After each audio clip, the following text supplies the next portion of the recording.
Assalamu alaikum.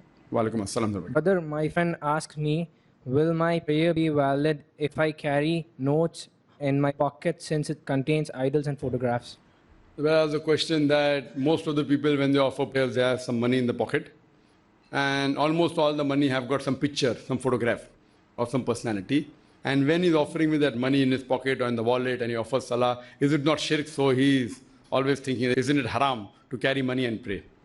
See, bowing down to any idol is haram. If you keep that note in front of your head and then do sujood, it's haram. If you keep that note on your chest and then pray, it's haram.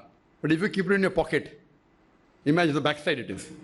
No, normally the backside. No, intention only is not important. If your intent is I'll put it in the front of me and my intention is not to do worship, it's haram. You can't say my intention is not to bow down to the idol and I'm bowing down. That's also haram. Intention is there. Besides intention, even the act is important. But if you're keeping the money in your wallets, and most of the wallets are behind, so who will worship behind? Fine? Point number one, it is behind. Even if it's there close to your heart, the thing is, if it is not seen, no problem. It happens sometimes. Many people have a habit of keeping the money here. When they do sajda, in the sujood, the money falls. That time you should be careful. Take it out, keep it in the wallet, no problem. Not that you cannot shift, etc. If something is happening wrong in front of you, you can even stop a person crossing you.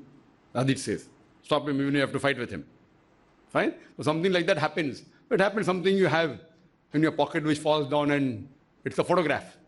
So keep it in a lower pocket so it doesn't fall down again. Don't keep it here again. Every sujood, you go up and down, up and down, up and down. So that precaution can be taken. But otherwise, generally, if it's there, it is not shirk at all.